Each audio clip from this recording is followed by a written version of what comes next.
साथ हैं अमन पुष्प। ये बिहार से हैं और इनका निमसेट 2024 में ऑल ओवर इंडिया रैंक 75 आया है। तो सबसे पहले तो अमन आपको बहुत-बहुत कांग्रेचुलेशंस इस रैंक के लिए। और एनआईटी तिरची इनको मिला है, एनआईटी तिरची ये जा रहे हैं एमसीए करने के लिए।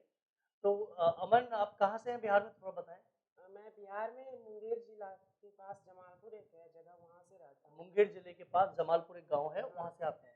ऑलराइट, तो आपने अपना स्कूलिंग कहाँ से किया और आपने ग्रेजुएशन कहाँ से वही किया? लोकल कॉलेज में मुंगेर का था। मुंगेर से ही आपने यहाँ पे कॉलेज किया अपना। कॉलेज में कौन सा कोर्स किया था आपने, बीसीए या BSc? BSc math honours. BSc maths honours आपने किया था, ऑलराइट।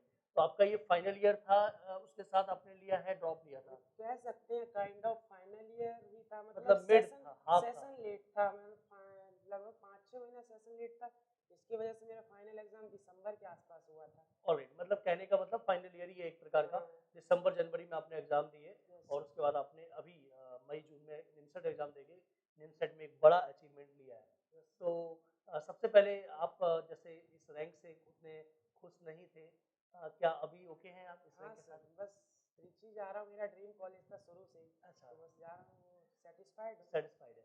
हाँ, देखिए रैंक्स बहुत, मैंने आपको पहले भी बोला था कि आईआर 1 से लेके आईआर 100 तक कुछ नहीं, बहुत सिंपल सा 4-5 क्वेश्चन इधर-उधर हो जाते हैं, ठीक है? किसी का आपके साथ भी हुआ होगा मे बी कि बीटेक किया होगा, सी लगा दिख रहा होगा आपको, है ना? क्योंकि वो ऑर्डर भी बदल जाता है एबीसीडी इसमें, है ना? तो वो भी दिक्कत हो जाती है कुछ बच्चों के साथ। कुछ बच्चों के साथ कोई क्वेश्चन स्किप हो जाता है, 1 या 2 क्वेश्चन वो देख ही नहीं पाते पेपर के अंदर, तो उतने ही क्वेश्चन से इधर-उधर रैंक हो जाती है, बट ये रैंक बहुत अच्छी है। तो एक बार फिर से आपको और आपके परिवार को इस रैंक के लिए बहुत-बहुत कह सकते हो कांग्रेचुलेशंस कि आपने इतना बड़ा अचीवमेंट लिया। अच्छा अमन, जैसे कि आपने बताया फाइनल ईयर के साथ ज्वाइन किए थे, तो एक्मे अकेडमी आपके बारे में आपको कैसे पता चला और कब सर ज्वाइन किया मुझे आपने? तो सबसे पहले निमसेट के बारे में फरवरी या मार्च के महीने में पता चला, 2023 में। 2023 में, हाँ, ओके।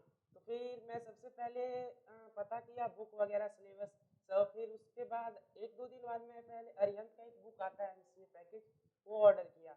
फिर 10-15 दिन उससे सॉल्व किया, तो थोड़ा बहुत सॉल्व हुआ, पर उसमें समझ नहीं आ रहा था मैं क्या करूँ। फिर मैं कोचिंग सर्च करने लगा यूट्यूब पर, 2-3 कोचिंग पता चला, फिर उन सब कोचिंग के मैं यूट्यूब चैनल पर गया और फिर उनके फ्री लेक्चर्स थे, सबका देखा, तो मुझे आपका वीडियो बहुत अच्छा लगा, पढ़ाने का तरीका और सब कुछ।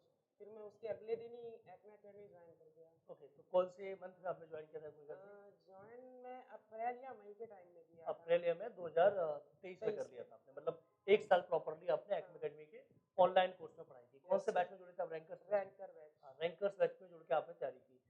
ये सही बात है, बहुत सारे बच्चे कंफ्यूज होते हैं कि मुझे किसे ज्वाइन करना चाहिए, किसे नहीं। हर बच्चे को जनरली उसी कोचिंग में या उसी टीचर को फॉलो करना चाहिए जिसका उसे समझ में आता है। तो आजकल तो ये इतना सही ट्रेंड हो गया है कि लगभग में सारे टीचर्स ने कुछ ना कुछ अपना एक वीडियो बना के यूट्यूब पे डाल रखा है, अपना एक या कई वीडियो बना के डाल रखे हैं। तो आप उनसे जाइए जिसका भी आपको समझ में आए, क्योंकि अल्टीमेटली 1 साल आपको उसी को एज़ अ मेंटर बना के रखना है अपना, आपको उसी को फॉलो करना है। तो अगर आपने सोचो आपने ऐसे ले लिया कहीं पे कोई कोर्स और आपको बाद में रिग्रेट हो रहा है 6 महीने बाद, 3 महीने बाद कि अरे यार मैंने मेंटर तो इनको बना लिया बट मुझे तो समझ में नहीं आ रहा है यहाँ पे, तो आपको वो उस टाइम पे आपके लिए ज़्यादा दिक्कत वाली बात होगी। थोड़ा-सा पेशेंस रखिए, जैसे कि बच्चे ने बताया कि जब निमसेट के बारे में पता चला तो 3-4 दिन दिए इसने कि मैं कहाँ ज्वाइन करूँ, उसके बाद ज्वाइन किया। अचानक से ज्वाइन नहीं कर लिया।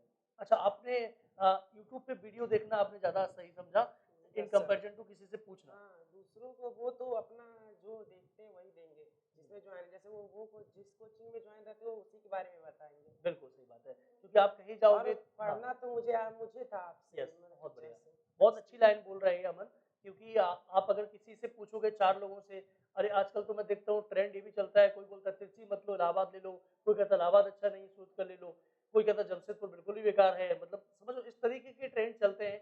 एक एनआईटी को एक बच्चा जज कर रहा है, मैसेज कर रहा है, 2 लाइन। एक इंस्टीट्यूट जो इंडिया में अपने आप में एक रेपुटेशन रखता है, एक इंस्टीट्यूट जिसने कई सारे बच्चे निकाल दिए हैं, कई सारे स्टूडेंट्स का करियर बना दिया, कई सारे परिवारों का करियर बना दिया है, उसको एक स्टूडेंट कैसे जज कर सकता है एक लाइन लिख के, नहीं वहाँ पे प्लेसमेंट नहीं हो रहा, वहाँ पे बेकार है, ऐसा नहीं होता है। सारे सारे इंस्टीट्यूट्स बहुत अच्छे होते हैं, ठीक है? आप कहीं पे भी जाइए, एनआईटी अगरतला भी बहुत अच्छा है, क्योंकि काउंसलिंग का टाइम चल रहा है। मैं बताना ज़रूर चाहूँगा इस प्लेटफ़ॉर्म से कि एनआईटी अगरतला भी बहुत अच्छा है। आप ऐसा बिल्कुल ना सोचें कि किसी बच्चे को एनआईटी अगरतला मिला है, तो वो डिप्रेशन में चला जाए, डिप्रेस्ड हो जाए, अरे मुझे तो लास्ट का एनआईटी मिला, ऐसा कहीं कोई लास्ट नहीं है, मन का भ्रम है सिर्फ, है ना?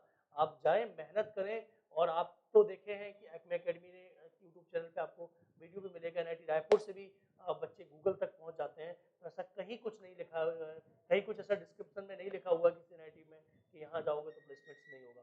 तो अमन, एक बार फिर से आपको बहुत-बहुत कांग्रेचुलेशंस इस रैंक के लिए। तो एक्मे अकेडमी के साथ आपका जो एक साल रहा, वो कैसा रहा? उसको डिटेल में बताएँ, एक्मे शुरू से। एक्मे अकेडमी के साथ तो मुझे शुरू से ही बहुत हेल्प मिला है। यहाँ का मैनेजमेंट सिस्टम बहुत अच्छा है। यहाँ कभी भी कोई भी डाउट आता था, ग्रुप था, यहाँ के सीनियर्स थे, शुरू में बहुत एक्टिव थे, बहुत हेल्प किए शुरू में सीनियर्स, और सर आप भी बहुत हेल्प करते थे। कभी भी रात को डाउट पूछता था, वॉइस रिकॉर्डिंग या फिर कॉल करके समझा दिया करते थे। और लास्ट तक आप मतलब हफ्ते में या 10 दिन में कॉल कर ही देते थे, थोड़ा बहुत मोटिवेशन करने के लिए और स्मोक की स्ट्रेटजी बताने के लिए। तो मुझे बहुत हेल्प हुआ उससे। अच्छा, क्लासेस वगैरह आपने कैसे की? क्लासेस का क्या पैटर्न था? जैसे क्लासेस होती थी तो कैसे आपने नोट्स प्रिपेयर किए?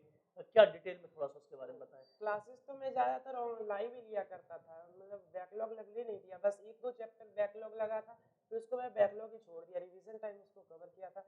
मेरा वेक्टर या और एक ट्रिगो लगा था बैकलॉग में। वेक्टर लगा था ज़रूर, हाँ, वेक्टर का मुझे हाँ, याद है। यस। तो वही एग्ज़ाम टाइम में लग गया था, और बाकी मेरा ओवरऑल एक्सपीरियंस बहुत अच्छा रहा। मैं तो अपने जूनियर्स को सजेस्ट करूँगा, अगर वो कन्फ्यूज़ है कि एक्मे अकेडमी वर्थ इट रहेगा या नहीं, तो मैं बोलूँगा डेफ़िनेटली उनको जॉइन करना चाहिए। ओके, तो ये तो आपका एक्मे के साथ एक्सपीरियंस हो गया, बट एक्मे में तो चलो मैं 4 घंटे, 5 घंटे, 6 घंटे की जो क्लासेस टेस्ट हो गए वो हो गए। उसके अलावा आपका क्या स्ट्रेटजी रहता था? कैसे पढ़ाई करते थे घर पे? क्ला कितने घंटे और देते थे आप अदर देन क्लासेस और टेस्ट? क्लासेस को छोड़ के अगर बात करें, फरवरी तक तो मैं 3-4 घंटे ही पढ़ता था। एक्मे की बुक थी एक, और एक अरिहंत में बताया वो लिया, बस वही 2 सॉल्व करता था।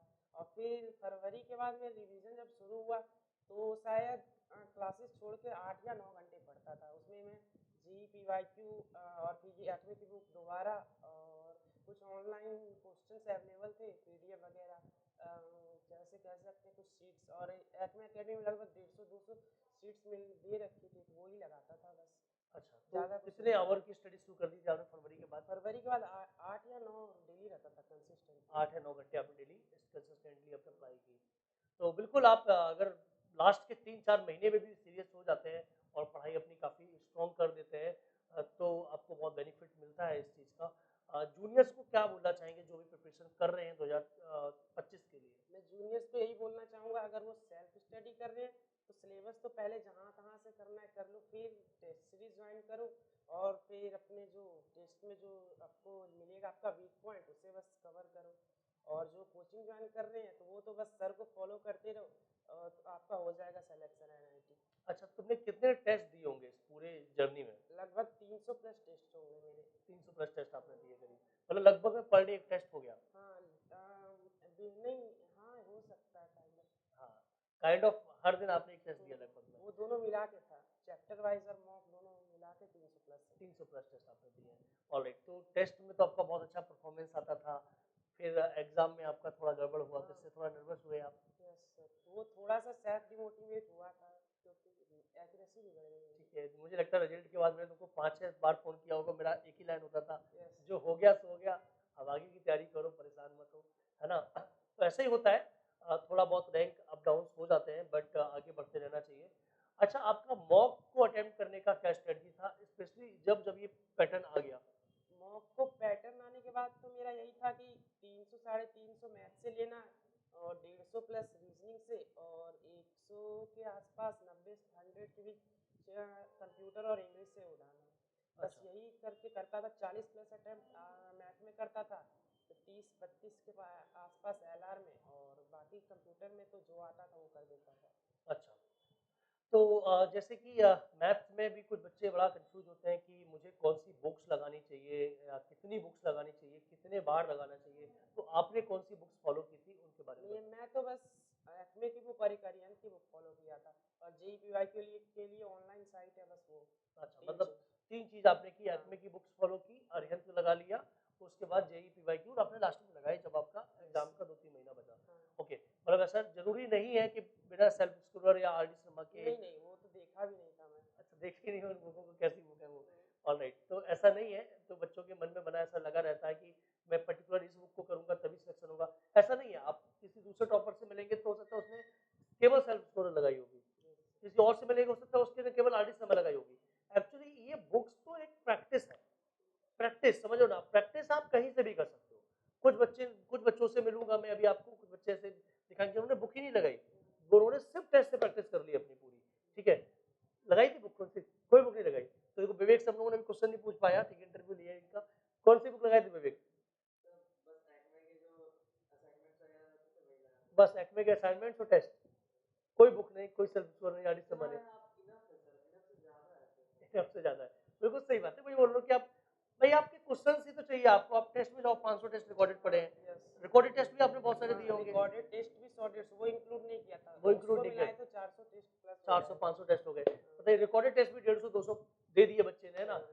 और आपके लाइव टेस्ट हो गए, इतने सारे जब आपने टेस्ट दे दिए हैं, असाइनमेंट सॉल्व कर लिए हैं, क्लासरूम में इतने सारे क्वेश्चंस करा दिए गए, तो मुझे लगता ही नहीं है कि बुक्स है ना, कुछ बच्चे क्या बड़ा डिमोटिवेट हो जाते हैं, सर मुझसे बुक नहीं लग पा रही, बुक नहीं लग पा रही, वो परेशान होते हैं। क्योंकि जनरली आप हो सकता है कहीं से सुन लो कि बोलेगा मैंने सेल्फ स्कोरर बुक को ना 3 बार लगाया, अब आपको लगेगा कि मुझे भी सेल्फ स्कोरर बुक 3 बार लगानी चाहिए, बट आपने उसके पीछे का नहीं देखा, उसने कोई और कोचिंग नहीं की, उसने कहीं से और कुछ नहीं पढ़ा, उसने सिर्फ सेल्फ स्टोर बुक लगाई। और कोई बच्चा दिन में बैठ के सिर्फ सेल्फ स्टोर बुक लगा रहा है, उसकी कहानी अलग होगी। आप क्लासेस कर रहे हो, कंसेप्ट सीख रहे हो, टेस्ट दे रहे हो, रिकॉर्डेड टेस्ट दे रहे हो, असाइनमेंट सॉल्व कर रहे हो, तो आपकी कुछ अलग होगी, आप भी तो काम कर रहे हो, है ना। तो ऐसा कहीं पे भी नहीं है कि आपको एक ही बुक फॉलो करना है या उसी बुक से सिलेक्शन होता है। मैं इवन ये भी बताऊंगा आपको, हमारे पास एक बुक हम जनरली रेफर करते हैं, फिंगर टिप्स, आपको पता होगा ना, बहुत सारे बच्चों को। तो बहुत सारे बच्चे केवल फिंगर टिप्स से रैंक लेके आए हैं और बहुत अच्छी रैंक लेके आए हैं। 88 रैंक तक बच्चे फिंगर टिप्स लगा के ले आए। फिंगर टिप्स बहुत सिंपल सी बुक है, एमटीसी की आती है, 100 क्वेश्चन हर चैप्टर में उसके होते हैं, 1 से लेकर 100 तक सब टॉपिक्स में डिवाइड रहती है, बस 100 क्वेश्चन लगा लो हर चैप्टर के। तो प्रैक्टिस से ज्यादा इंपॉर्टेंट है कंसेप्ट, आपने कंसेप्ट समझे कि नहीं समझे, ठीक है। सिंपल सी बात है, अगर आपने कंसेप्ट अच्छे से समझ लिए, हो सकता है कोई बच्चा 20 क्वेश्चन लगा के उसकी ऐसी प्रैक्टिस कर ले कि 21 में जब क्वेश्चन उसको लगाने जाए तो वो लगा ले, 22 में लगाने जाए तो लगा ले, 23 में लगाने जाए तो लगा ले। किसी के कंसेप्ट अगर स्ट्रॉन्ग नहीं रहते हैं तो हो सकता है वो 500 क्वेश्चन भी लगाए तो भी 501 क्वेश्चन में फिर से फंस जाए वो, है ना। तो ये बढ़िया आपने आंसर दिया।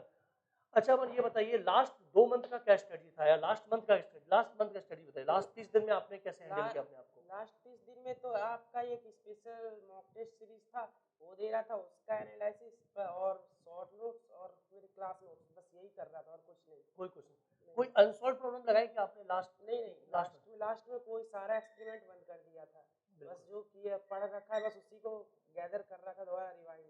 एग्जैक्टली, ये पॉइंट भी बहुत अच्छा है, जो बच्चे प्रिपरेशन कर रहे हैं इसको जरूर नोट करके रखें कि लास्ट का जब 1 मंथ आएगा तो आप कोशिश ये ना करें कि उस 1 मंथ में हम कोई नए क्वेश्चंस लगाना शुरू करें या कोई नई बुक सॉल्व करें। आपने एक्चुअली जो अभी तक पढ़ रखा होगा उस मंथ तक, उसको रिवाइज कर लो, वो बहुत बड़ी बात हो जाएगी।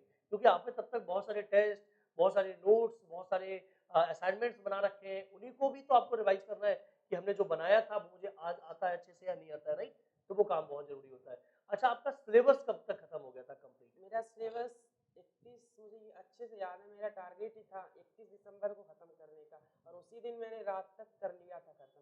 31 दिसंबर को ना, हम लोग भी कुछ ऐसी टारगेट लेके चल रहे थे ना। यस सर, हाँ, आपने कि जो टारगेट दिसंबर में दिया था खत्म कि करना है, दिसंबर तक खत्म कर लेना। दिसंबर तक खत्म करना है। तो 31 दिसंबर तक कंप्लीटली सिलेबस खत्म हो गया था। मुझे लगता है मॉक तो आप बहुत पहले से शुरू कर चुके होंगे। मॉक कब हुआ था एक्मे में पहला? सितंबर या अक्टूबर में हो गया था स्टार्ट। अक्टूबर में हम लोग मॉक स्टार्ट कर दिए थे, कुछ टॉपिक बचे थे बट उससे हम लोग क्वेश्चन नहीं देते थे शायद, है ना।